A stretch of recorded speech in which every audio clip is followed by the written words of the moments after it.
휴가 기간 동안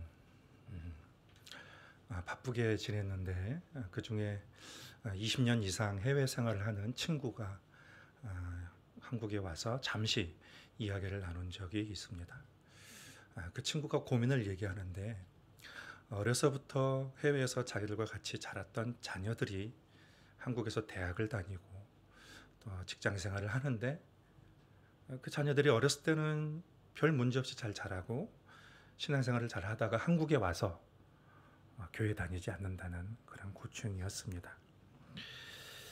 그러면서 물었습니다. 너희 친구들 중에 교회 나가는 사람이 없느냐라고 했더니 친한 친구들 중에 한두 명은 나가는데 자신도 굳이 교회에 나가야 될 이유를 모르겠다라고 그렇게 이야기를 했습니다. 나는 그 친구의 얘기를 듣고 그것이 그 친구의 만의 얘기는 아니겠다. 그것이 곧 내 얘기가 될 수도 있고 또 우리 성도들의 이야기가 될 수도 있겠다라는 그런 큰 위기감을 제가 생각했습니다.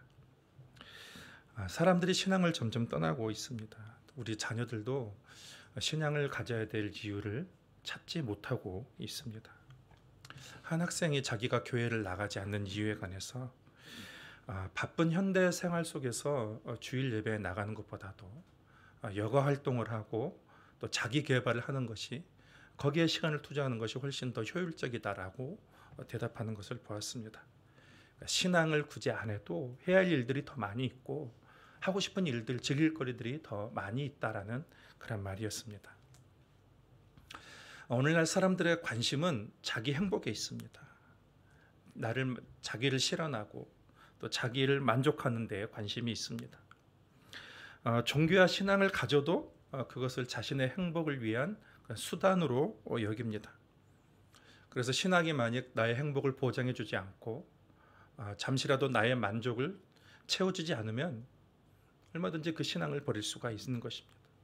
자신의 행복과 만족과 그 성취에만 몰두하면서 신앙은 그것을 이루기 위한 내 만족을 위한 하나의 수단 내지는 방법에 불과하다라고 그렇게 보는 것이죠. 저는 오늘 말씀을 우리의 신앙을 어디에 관심을 두어야 되는지에 대해서 좀 초점을 두도록 하겠습니다. 우리가 계속 나누고 있는 사도행전은 예수께서 약속하신 성령이 예수님의 제자들에게 임하고 나면서 엄청난 일들이 일어나고 있었습니다. 사람들은 이전에 경험하지 못했던 그런 교회 공동체, 아름다운 교회 공동체를 형성했고, 그러니까 우리가 사도행전 3장 11절부터 보았는데 사도행전 1장부터의 그 말씀을 보게 되면 베드로와 요한이 성전에 기도하러 가던 중에 나면서부터 걷지 못했던 그 사람을 예수 그리스도의 이름으로 치유하는 그런 이야기가 나옵니다. 많은 사람들이 그 장면을 목격하고 크게 놀랍게 여겼다라고 우리가 지난 말씀을 나누었습니다. 그리고 오늘 본문은 그 안진뱅이를 고친 이후의 사건을 우리에게 기록을 해주고 있습니다. 먼저 질병을 치유받은 사람이 등장을 하게 됩니다. 꿈에도 생각하지 못한 일들이 자기에게 그런 기적이 일어나게 되었습니다. 베드로와 요한과 함께 손을 잡고 춤을 추면서 하나님을 찬양을 했습니다. 그는 베드로와 요한을 떠나지 않고 꼭 붙들었어요. 베드로와 요한이 성전 밖 뜰에 있는 솔로몬의 행각에 갈 때까지도 그를 붙잡고 따라다녔고, 그래서 그 장면을 목격한 많은 백성들이 함께 베드로와 요한을 따라왔어요. 솔로몬의 행각에 이르렀습니다. 그리고 베드로는 군중들이 모인 것을 보고 군중들 앞에서 설교한 내용이 오늘 본문입니다. 우리는 베드로의 설교에서 주시는 말씀의 핵심을 좀 찾아볼 수가 있습니다. 먼저 베드로는 그 치유의 일이 사람의 능력으로 인해서 나타난 것이 아님을 분명히 하면서 사람에게 주목하지 말 것을 당부를 했습니다. 사람에게 주목하지 말라는 것입니다. 12절 말씀에 보면 베드로가 이것을 보고 백성에게 말하되 이스라엘 사람들아 이 일을 왜 놀랍게 여기느냐, 우리 개인의 권능과 경건으로 이 사람을 걷게 한 것처럼 왜 우리를 주목하느냐. 베드로와 요한이 병자를 고치자 사람들이 열광했습니다. 왜 사람들은 이들에게 주목을 했을까요? 그들에게 어떤 신적인 능력, 놀라운 그런 권능을 그들에게서 보았기 때문에. 병자를 고치는 이적 때문에 이 두 명에게 이목이 다 관심이 주목되었고 집중되었습니다. 이와 비슷한 이야기가 사도행전 15장에 보면 또 나오게 되죠. 바울과 바나바가 제1차 선교 여행을 하던 중에 루스드라에서 역시 나면서부터 전혀 일어나지 못했던 사람을 고치자. 사람들이 바나바와 바울을 신처럼 떠받들면서 그들에게 경배하려고 했습니다. 이때에 바울이 급히 사람들 앞에 나서서 우리에게 경배하지 말라. 나도 너희와 같은 성격을 가지고 성향을 가진 본질을 가진 그런 사람일 뿐이다 라면서 사람들에게 자신에 대해서 주목하거나 경배하지 말 것을 엄히 경고를 했습니다.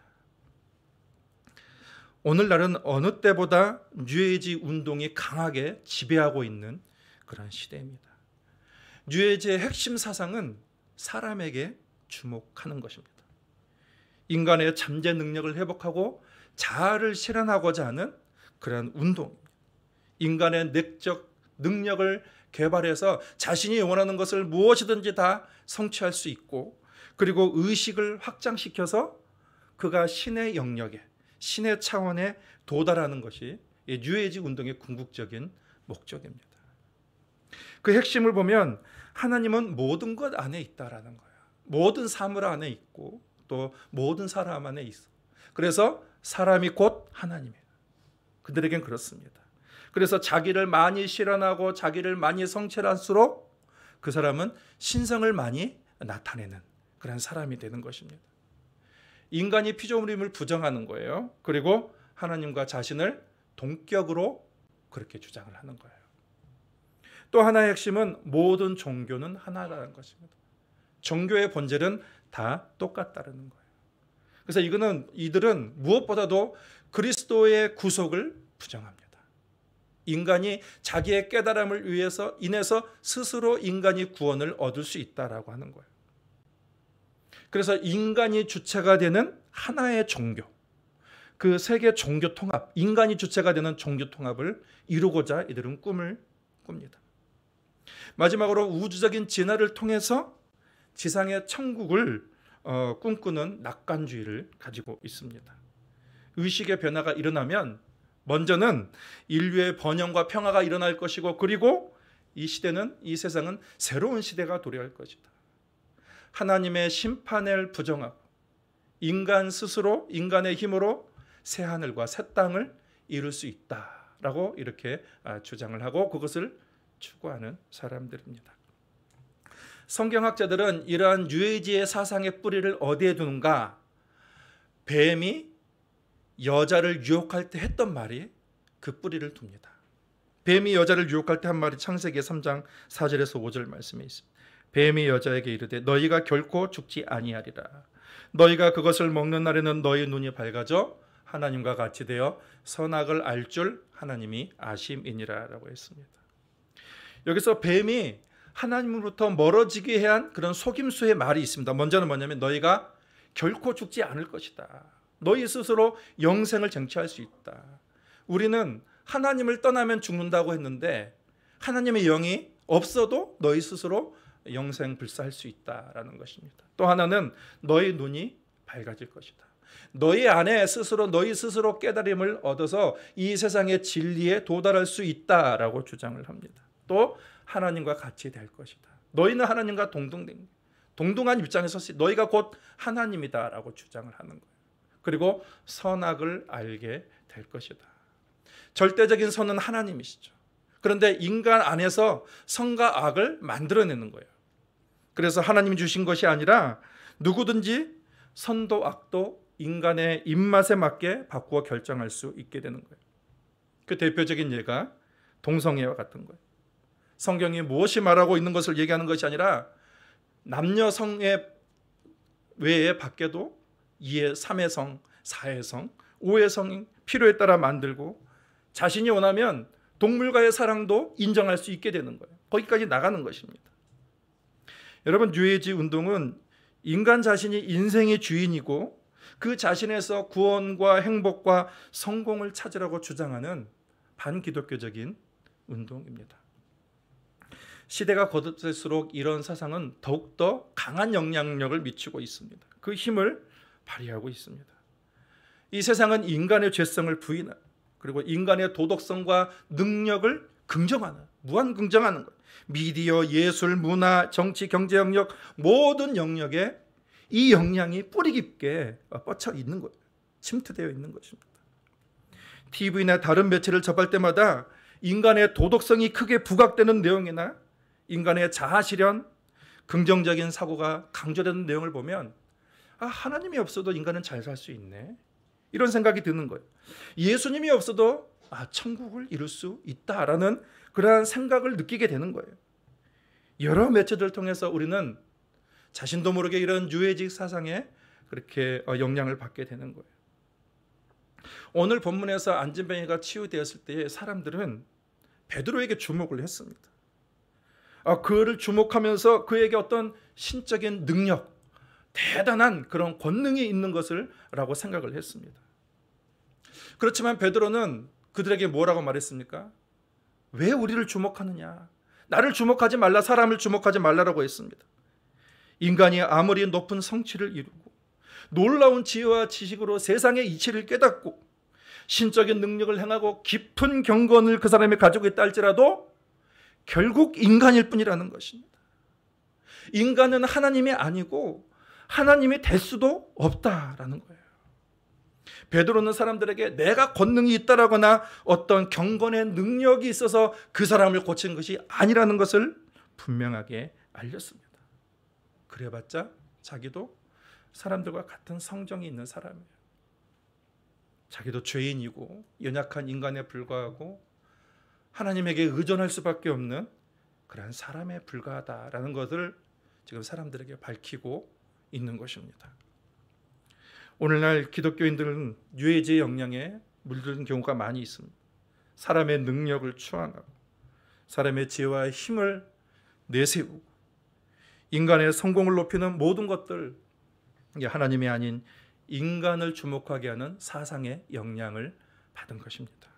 학식을 자랑하고 그 경제적인 능력을 과시하고 개인의 경건과 그 능력을 떠받들고 이 모임의 규모와 거대한 것을 의지하는 모든 것들, 여러분 사단의 속임수에 걸린 것입니다.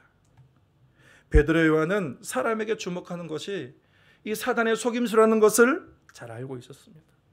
그것은 그리스도의 복음을 변질시키는 일이었습니다. 그래서 우리가 베드로의 설교에서 주목해야 될 것은 그는 모든 사역에서 그리스도를 주목하게 했다라는 것입니다. 13절부터 마지막 절까지 베드로는 자신이 치유하게 된 그런 경위에 대해서 1절 언급하지 않았습니다. 그는 예수 그리스도를 내세웠습니다. 먼저 하나님이 그리스도를 영화롭게 했다고 했습니다. 그는 하나님에 대해서 아브라함과 이삭과 야곱의 하나님, 너희 조상의 하나님이라고 했습니다. 왜 그것이 중요할까요?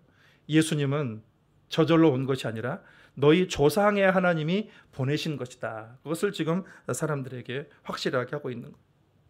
그리고서 우리가 그가 예수님에 대해서 부르는 중요한 용어가 있는데 그는 하나님의 종이다라는 표현을 하고 있습니다. 그리스도를 하나님의 아들로 표현하지 않고 종으로 표현하고 있습니다. 이 종이라는 것은 이사야에서 말하는 고난받는 종, 그것을 말하는 것이에요. 예수님을 하나님의 아들이라는 신분을 가지고 계셨음에도 불구하고 종으로서의 사역을 강조한 것입니다. 사람들이 열광하는 힘 있는 왕, 사람들이 추앙하는 그런 왕이 아닌 고난받는 연약한 종의 사역을 감당하신 분으로 강조를 했습니다. 그것을 예수께서는 십자가의 죽음으로 우리에게 보여주셨습니다.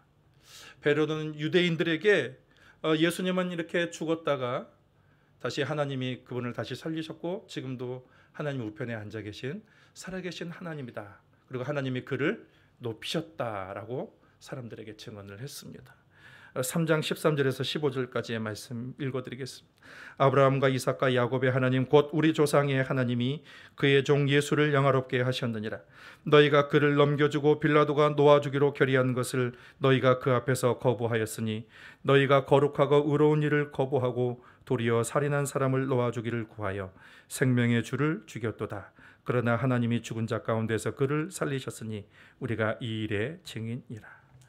유대인들은 종교 지도자들의 선동에 의해 미혹되어서 예수를 십자가에 못 박으라고 사람들에게 외쳤습니다.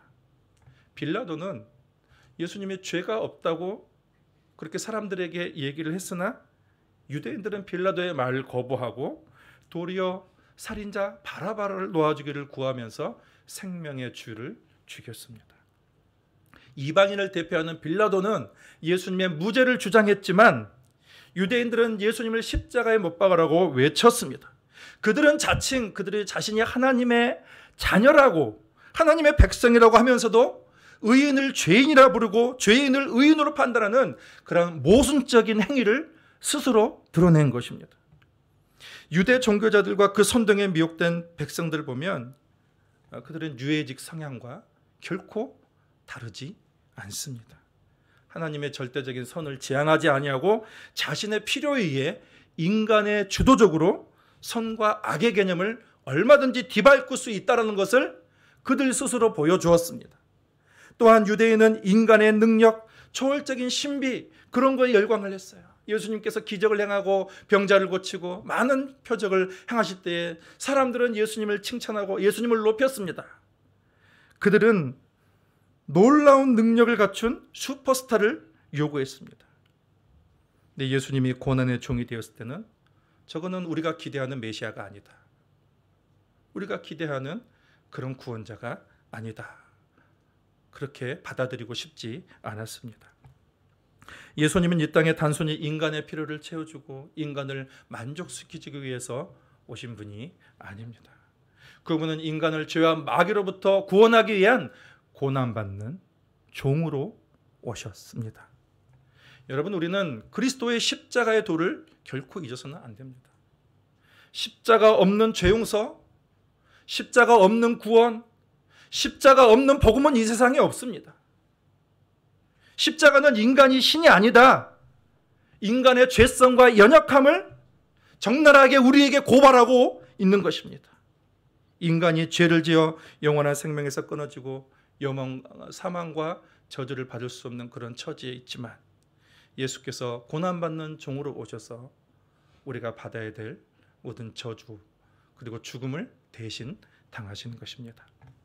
그래서 사도 바울은 십자가가 능력에 열광하는 유대인들에게는 꺼리낀 것이다. 그리고 그리스도의 십자가가 세상의 어떤 특별한 지혜를 추구하는 헬라인에게는 미련한 것이다. 그러나 구원을 얻는 우리에게는 하나님의 능력이다라고 하면서 바울은 선포를 했습니다. 그리스도께서 고난의 종이 되신 이유는 그분이 능력이 없어서가 아니라 우리를 구원하기 위한 자발적인 사랑에서 비롯된 것입니다. 그래서 베드로는 19절에서 회개할 것을 우리에게 명령하고 있습니다. 19절 같이 읽겠습니다. 그러므로 너희가 회개하고 돌이켜 너희 죄 없이 함을 받으라. 이같이 하면 새롭게 되는 날이 주 앞으로부터 이를 것이요. 여러분, 인간에게 필요한 것은 회개예요. 회개라는 것은 사람에게 능력, 또 사람의 의로움, 거기에 주목했던 것을 돌이키는 거예요. 그리고 누구에게 주목하는 거예요? 그리스도의 십자가를 받아보는 것입니다. 그리스도께 주목하는 것입니다. 나에게는 신성이 없다. 아무런 의로움이나 스스로 능력으로 구원에 이를 수 없다. 이제 그리스도의 십자가의 의만 나를 의롭게 할 수 있고 오직 그리스도의 은혜로만 나를 구원에 이르게 할 수 있다는 거예요. 인생의 목적은 내 성공이 아니다.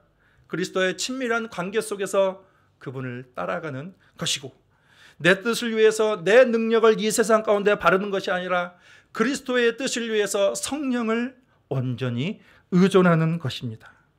인생의 주인은 그리스도가 주인인 것을 인정하는 것이죠. 그것이 회개인 것입니다. 세상이 추구하는 인간의 능력과 인간의 의로움에 거기에 주목하지 말라는 거예요. 그리스도께 주목하고 그분을 바라보라는 것입니다. 거기에 구원이 있고 거기에만 능력이 있는 것입니다. 그래서 베드로는 예수님만이 믿음을 주신다라고 사람들에게 말합니다. 마지막으로 16절도 같이 읽겠습니다. 그 이름을 믿음으로 그 이름이 너희가 보고 아는 이 사람을 성하게 하였나니 예수로 말미암아 난 믿음이 너희 모든 사람 앞에서 이같이 완전히 낫게 하였느니라. 사람의 경건의 능력이 있는 것이 아니라 예수 이름의 능력이 있는 것이라. 예수 믿는 믿음이 사람을 치유하고 살릴 수 있습니다. 구원할 수 있는 것입니다. 그리스도를 믿는 믿음의 능력이 있는 것이지 사람 자체에 소망이 있는 것은 아닙니다. 능력이 있는 것은 아닙니다. 여러분, 그런데 그 믿음은 나에게서 나오는 것은 결코 아닙니다. 내가 명상하고 관상한다고 해서 깨달아지고 믿어지는 것이 결코 아닙니다. 믿음은 오직 예수 그리스도로부터 나와야 되는 것입니다. 예수로 말미암아 난 믿음이라고 했습니다. 스스로에게서 난 긍정적인 생각, 적극적인 사고방식, 여러분 그것으로 내 믿음이 주어지는 것이 아니에요. 위대한 설교자, 훌륭한 성경 전문가로부터 주어지는 것도 아니고 존경스러운 인물로부터 나에게 믿음이 주어지는 것은 아니에요. 사람에게서 얻은 믿음은 결국 무너지게 됩니다. 사람에게서 얻은 믿음은 사람에 의해서 무너지게 되는 거예요. 믿음은 예수님을 통해서 예수로 말미암아만 우리에게 주어집니다. 그분이 주시는 말씀, 그리고 그분과의 교제하는 그 기도, 또 예배를 통해서 오직 주만 바라봐야 주님으로부터 참된 믿음이 우리에게 주어지는 것입니다. 여러분, 주님으로부터 오지 않은 모든 믿음은 가짜입니다. 어떤 사람은 주님을 바라보지도 않고 믿음을 가졌다고 말하는데, 여러분 그걸 점검하면 자기 확신에 불과합니다. 자기 확신, 자기 긍정, 여러분 이건 믿음이 아닙니다. 믿음은 오직 주님으로부터 우리에게 주어지는 것입니다. 주님을 바라봐야 돼요. 주님을 만나야 됩니다. 온전한 믿음은 내가 그리스도를 직접 바라보고 그분과 교제하는 가운데서 그분의 그 만남 가운데서 내게 주어져야 그것이 참된 믿음이 될 수가 있는 거예요. 그렇지 않으면 환난과 문제가 일어날 때 그 믿음은 모래성과 같이 와르르 무너지게 되는 것입니다. 한때 세계 테니스 정상을 차지했던 보리스 베커라는 사람이 있습니다. 테니스의 정상이에요. 근데 그런 성공을 거두면서도 그는 자살을 시도했었습니다. 근데 그가 말했습니다. 나는 윈블던에서 3번이나 우승을 했습니다. 그 중에 한 번은 가장 나이 어린 선수 때였습니다. 나는 부자였습니다. 필요한 모든 것을 소유했으나 아주 불행했습니다. 내 마음은 평화가 없었고 공허했습니다. 한 유명한 소설가가 그렇다면 당신이 젊은 시절에 이것만은 알았으면 좋겠다라는 것이 무엇이 있는가? 라고 물었을 때 그는 이렇게 대답했습니다. 정상에 도달해서 나를 증거해 봐야 결국 아무것도 없다라는 사실을 내가 젊었을 때 알았어야 했습니다. 라고 했습니다. 무엇이 부족했을까? 사람들이 찬양하는 신의 경지에 이르렀습니다. 인간 최고의 능력을 발휘해서 자기 성취를 이루었습니다. 세계 최고라는 것을 스스로 증명해 내었습니다. 그래서 사람들이 열렬히 추구하는 것을 얻었습니다. 그럼에도 불구하고 여전히 그의 인생에 만족이 없다는 것은 무엇이 문제일까요? 그가 대답했습니다. 인간의 근원이 되신 하나님과의 관계가 바로 서 있지 않았기 때문입니다. 여러분, 인생의 문제는 삶의 근원이 되신 하나님과의 관계가 회복될 때 해결이 됩니다. 사람들이 주목하는 것을 바라보지 말고 나의 실력, 나의 능력, 또 사람들의 의로움에 주목하지 말고 예수님과 개인적인 관계를 묻고 그분을 주목할 때 그분으로부터 오는 믿음이 내 인생의 모든 문제를 해결해 가는 것입니다. 세상은 점점 하나님보다 사람 중심의 세상이 되어가고 있습니다. 세상에게 주목하는, 사람에게 열광하는 그러한 세상이 되어가고 있습니다.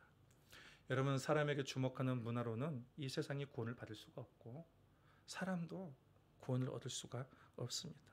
그런 세상은 더욱더 무질서해질 것이고 혼란해질 것이고 사람들의 인간성은 더욱더 상실해 갈 수밖에 없게 될 것입니다. 우리를 창조하신, 우리를 온전히 회복하시는 그 예수 그리스도께 주목할 때 여러분, 온전한 구원을 우리가 누릴 수 있게 되는 거예요. 인생의 행복과 참된 가치와 참된 길, 진정한 구원, 예수님을 바라볼 때 그분으로부터 주시는 그 믿음을 통해서 우리에게 주어지는 것입니다. 기도하겠습니다. 하나님 아버지,